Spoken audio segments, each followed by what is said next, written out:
In this video, I will show you how to restore Chrome tabs after crash. So, to get started, go ahead and open Google Chrome on your browser, and then from here, go ahead and select the profile that you want to use. So, click on that, and then once you're on Google Chrome, go ahead and click Control, Shift, and T at the same time to be able to restore or reopen all of the tabs that you have left on Google Chrome.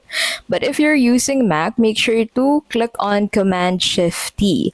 So this will immediately reopen all of the tabs that was accessed when you experience the crash. So if you have actually enabled auto restoration of this website, you'll be able to find a restore button at the top right of your screen.